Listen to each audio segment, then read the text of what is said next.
not yet flown overseas. These are shots of our planes flying through flak over France and the Low Countries, over Germany and Italy, over Jap Islands in the South Pacific. It looks tough. It is tough. This is no attempt to minimize the danger of flak. The gunners are good, particularly the Germans. Their weapons and methods are good. Good enough to lay a shell on a plane 5 miles up, flying 300 miles an hour.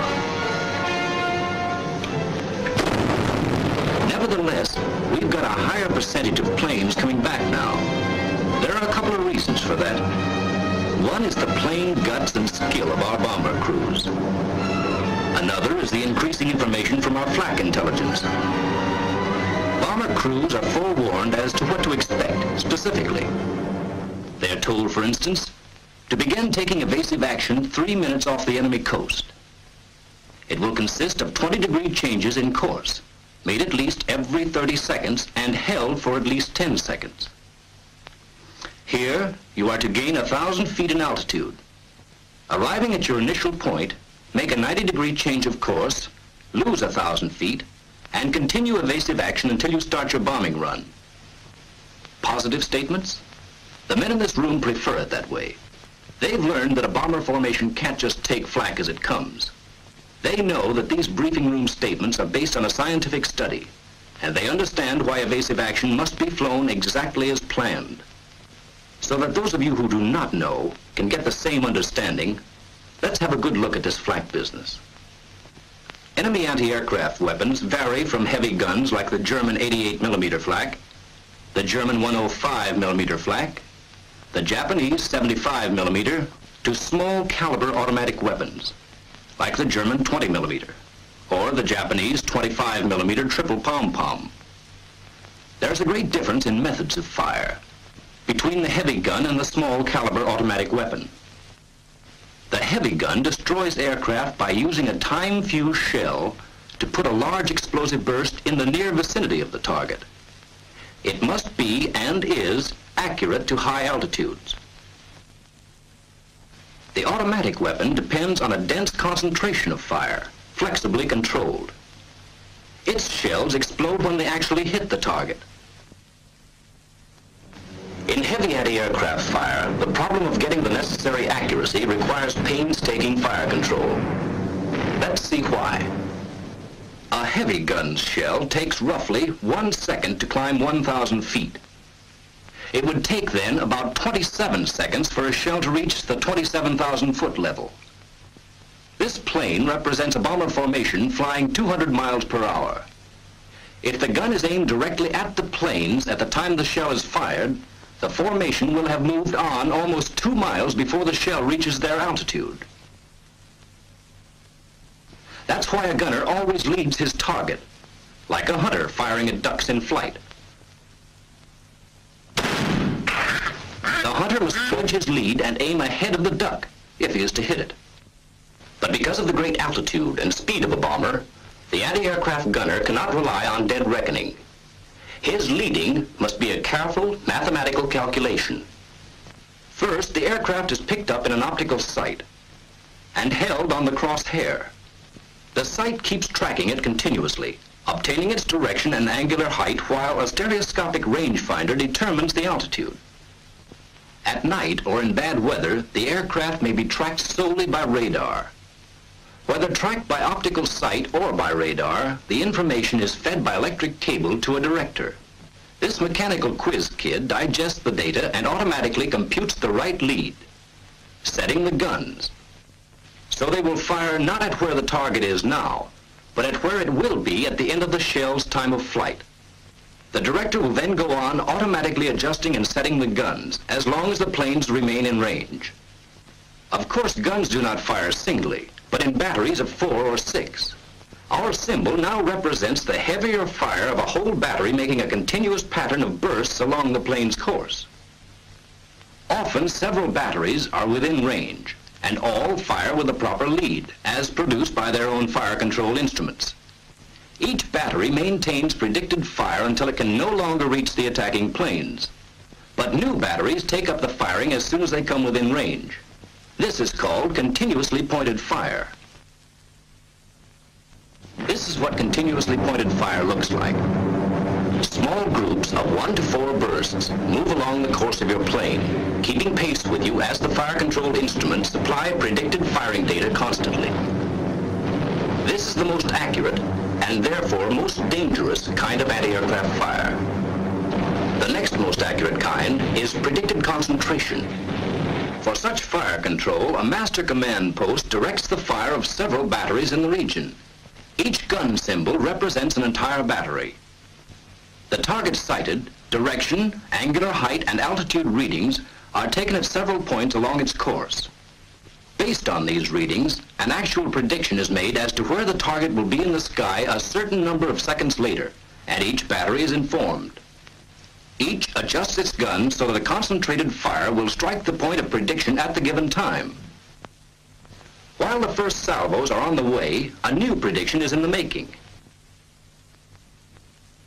The guns are laid on the new point, and another concentration sent on its way. Bursts occur practically simultaneously. Not as accurate as continuously pointed fire, the predicted concentration has greater volume. From the aircraft, predicted concentrations appear as groups of 10 or more bursts at spaced intervals of approximately 60 seconds. In contrast to continuously pointed fire, there will be flak-free spaces between successive concentrations of bursts.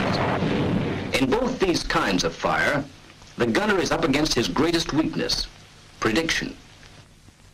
His firing data can never be more than the assumed future course of the target.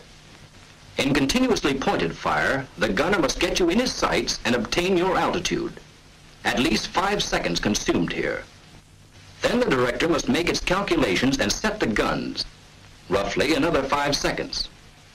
Then the shell, climbing at approximately its 1,000 feet per second, chalks up 25 more. Continuing your present flight path for 35 seconds would place you right at the predicted point. But making a change after 25 seconds leaves the flak bursting on a course you're no longer flying.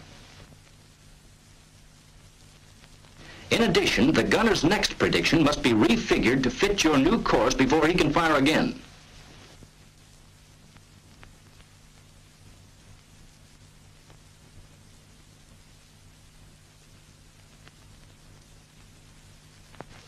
In predicted concentrations, the gunner has an even longer time lapse to contend with.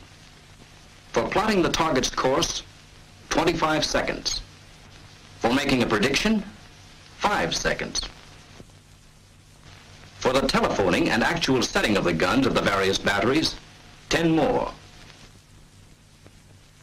Adding 25 seconds for approximate time of flight gives us a total of 65 seconds. However, by flying planned evasive action, that is a point you'll never reach. You can see from this that if you knew when to make changes and what changes to make, you could continuously defeat the predictions. Well, that's what flak intelligence has figured out. As a rule of the thumb on when to make changes, you're given this. Never fly one flight path for a greater number of seconds than you are up thousands of feet.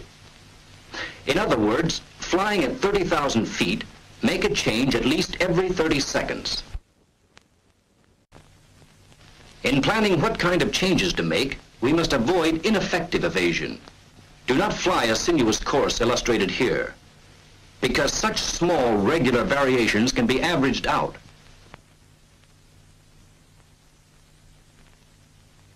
The same is true for small, regular changes in altitude.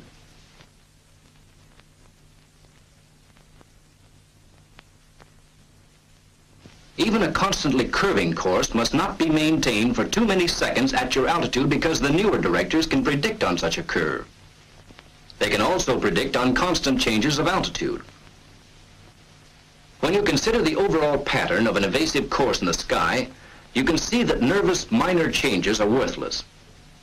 Instead, compromising between what confuses gunners the most and upsets your formation the least, we plan this sort of evasive action. Changes in course of a minimum of 20 degrees. Changes in altitude of greater than 500 feet. The two changes made simultaneously whenever your formation permits, and never held longer than the number of seconds which corresponds to your altitude in thousands of feet. You will be told to start this planned evasive action 3 minutes before reaching a defended enemy area. That's because you have no way of knowing when the gunner gets you in his sights. To ensure against flying straight and level long enough for the gunner to get off even one accurate prediction, evasive action is started before you're in range. If for any reason accurately predicted fire is impossible, the enemy can still resort to a third type of fire called barrage.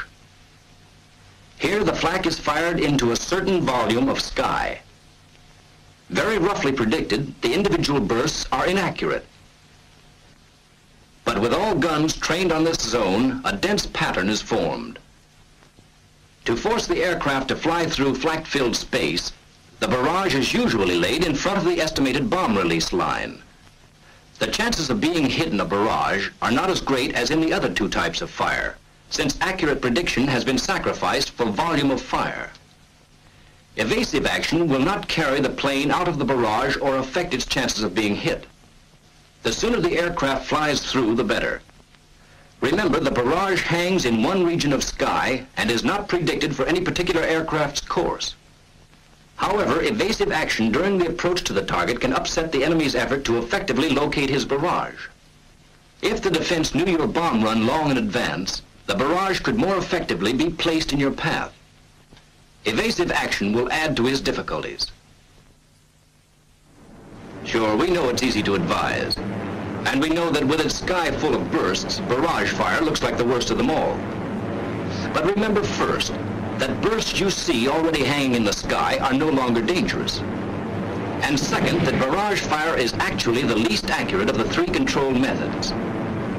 By turning away to find another approach, you only keep yourself in the target area for a longer time, thereby exposing yourself to additional fire. Further, you break the planned formation and invite added threat from the fighters. Weighing one against the other, it's safer to fly on through a barrage than to remain in a target area longer than absolutely necessary. The evasive tactics we've seen so far were designed for heavy flak at high altitudes. Bombing missions are planned for high altitudes whenever possible because above 15,000 feet anti-aircraft effectiveness decreases. Flak is quite accurate at 15,000 feet, but it becomes less accurate with altitude, so that at 20,000 feet it is only 1/2 as accurate as it was at 15,000 feet. At 25,000 feet, its accuracy is again reduced by 1/2. At 30,000 feet, accuracy again is cut in half.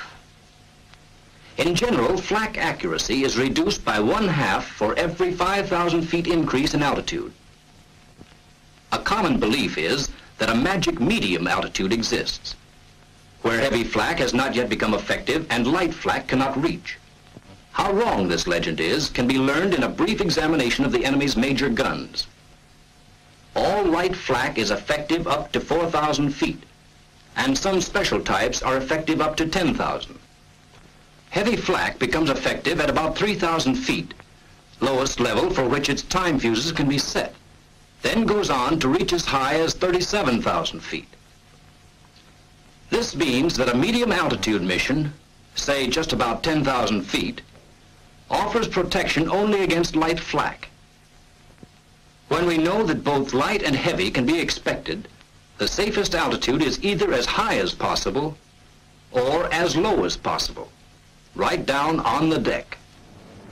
Flying on the deck renders heavy guns impotent, and at the same time gives the light automatic weapons their toughest possible traversing job because of your high angular velocity.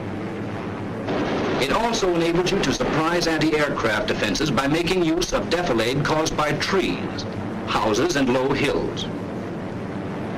Further, it affords a chance to come in on enemy positions with forward guns blazing. Evasive tactics at this low level, however, will differ greatly from those at high altitude. The enemy's automatic weapons do not rely on directors, for with the great decrease in the range with which they deal, the leading problem becomes almost as rapid as the duck hunters. And with the time of flight so short, gentle 20-degree changes will turn ducks or bombers into clay pigeons. So against light flak, your protection lies in maximum speed combined with all the sudden alterations in the direction of flight that are possible within the limits of your formation. Skid turns, porpoising, corkscrews, side-slipping, anything which will keep those gunners guessing. Yes, keep those gunners guessing. But guesswork on your part won't do it. Evasive action. Routes to and from the target, the initial point, and the bomb run all must be planned to take advantage of the latest available flak intelligence. And even more important, all must then be flown exactly as planned.